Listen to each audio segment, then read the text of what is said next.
Long before the rise of modern nations, long before kings wore crowns of gold or armies marched across continents, there was a land between two great rivers, Tigris and Euphrates, a land where humanity first began to build cities, write words, and dream of civilization.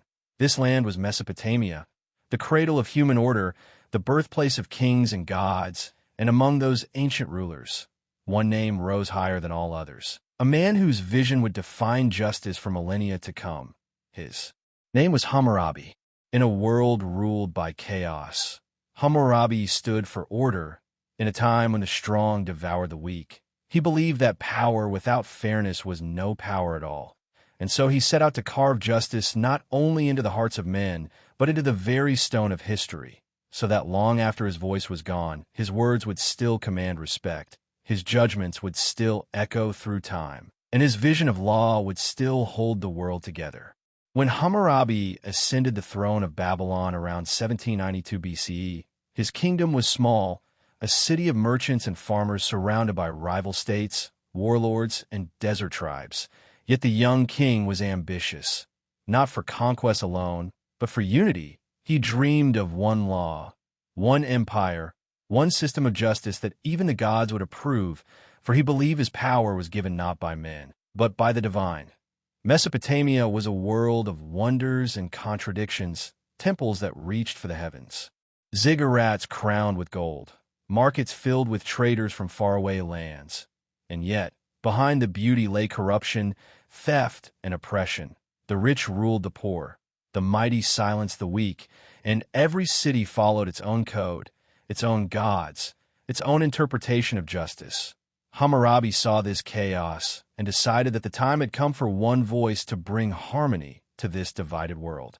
He prayed to Shamash, the sun god and the god of justice, asking for wisdom to rule with fairness, and according to legend, the god answered, gifting him with the sacred duty to bring divine law to mankind. So Hammurabi began his great work, gathering scribes, priests, and judges, traveling across his empire to learn the customs, the disputes, and the rules by which his people lived. He listened, he observed, and then he wrote.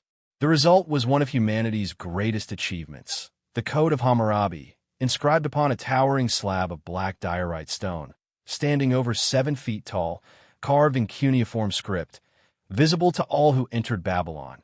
At the top of the stone, a scene was etched for eternity, Hammurabi standing before Shamash, receiving the laws as the rays of the sun god's justice fell upon him, symbolizing that the code was divine, that it was not the will of a king, but the command of the heavens themselves.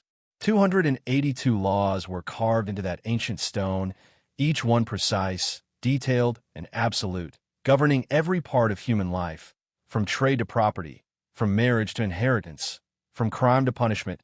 Every act had its rule, every wrong had its cost, and every man, woman, and child knew where they stood beneath the weight of the law.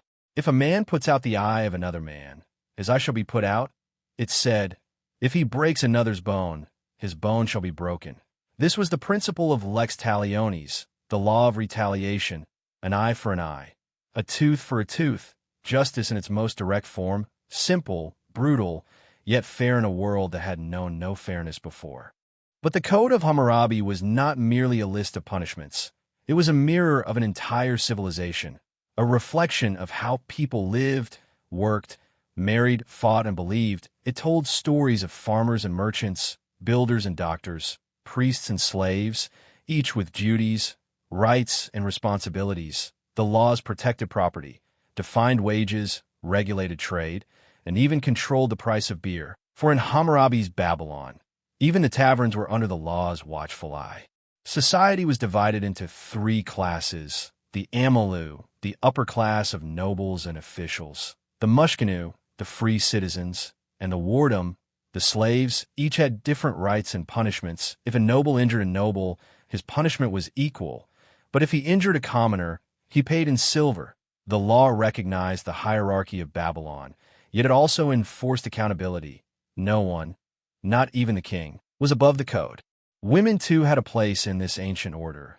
Though it was a patriarchal world, Hammurabi's code granted women certain rights rare for the time. They could own property, engage in trade, and seek divorce under specific conditions. But it also bound them to strict moral expectations. Adultery, disobedience, or betrayal could lead to death by drowning. Yet beneath these harsh rules lay a simple truth. Hammurabi sought balance, to preserve order, to ensure that every household, every family, remained stable, for he knew that the strength of a kingdom lay not in its walls, but in its homes. The code also spoke of builders and craftsmen. If a builder constructed a house and it collapsed, killing the owner, the builder would be put to death. If it killed the owner's son, the builder's own son would die. The principle of responsibility was absolute. Justice, in Hammurabi's eyes, was not vengeance for its own sake. It was accountability written in stone. For doctors, too, there were rules. If a surgeon operated on a noble and caused death, his hands would be cut off. But if he healed, he would be paid in silver. It was a world where every profession, every act, had a consequence, where reward and punishment balanced perfectly, like the scales of Shamash himself. Even the farmers had their share of laws. If a man failed to maintain his irrigation canal, and it flooded his neighbor's field, he would have to pay for the lost grain.